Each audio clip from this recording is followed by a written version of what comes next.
In today's Wellness Wisdom segment, we're going to focus on probiotics.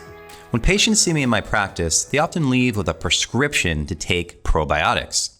Probiotics are strains of bacteria that support your health. The term probiotic literally means pro for in support of and biotic pertaining to living organisms. Probiotics help keep our gut microbiome in balance. And since gut health is directly related to so many other systems in the body, adding a probiotic to your daily routine just makes good sense. But to get the full benefits of probiotics, you need to take the right ones in the right amount. But when you walk into a store looking for a probiotic, it's hard not to feel overwhelmed as you look at the dozens of probiotics on the shelf or in the refrigerator section. How do you know which one to pick? Which one would help you the most? And do the strains and dose really matter? Without knowing a lot about probiotics, it can be daunting trying to choose one that will work well for your individual needs. And it's sad to say, but not every probiotic on the market is guaranteed to have high potency and research-driven strains available in each capsule, as probiotics differ tremendously in how they are produced, including manufacturing practices, potency, CFU count, strains, and research claims. One may be very effective, while another may be a waste of money.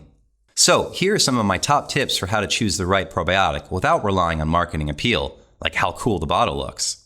Live at production versus live at expiration. When a probiotic is manufactured, the CFU, colony forming unit count, also known as probiotic count or potency, is either guaranteed at the time of production or the time of expiration. I suggest choosing a probiotic that guarantees the CFU count at the time of expiration, as this will give you more confidence knowing that the probiotic will still contain the CFU count listed on the label at the time of expiration.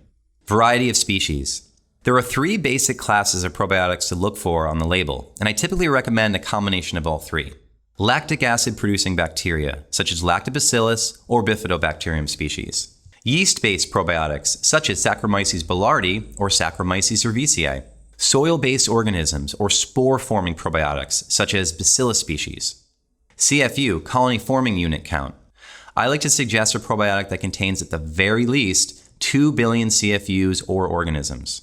Alphanumeric strains. I suggest choosing a probiotic with letters and or numbers following the strain, as this tells you that particular strain was used in research. Guaranteed delivery. One option I like is the DR Caps, Smart Capsules, Delayed Release Delivery System, which protects the probiotics from the low acidity of the stomach and allows the probiotics to be more effectively delivered to the intestines where they are needed. Other ingredients. I suggest choosing a probiotic with the minimal amount of ingredients possible, like unnecessary dyes, colors, preservatives, sugar, or other compounds that may not be good for you. Type of packaging and storage. You'll want to choose a bottle that is opaque. Clear bottles allow light in, which can damage the probiotics. Remember, probiotics are composed of live organisms, and factors such as light exposure can render them inactive over time. Also, I wanted to note that it's not necessary to pick a probiotic from the refrigerated section. Hopefully, these tips will help you narrow down the options and choose the right probiotic for you when you head to the store. Thank you for joining us for today's special Be HEALTHistic. Join us next week for more wellness wisdom from the doctor's Sinatra.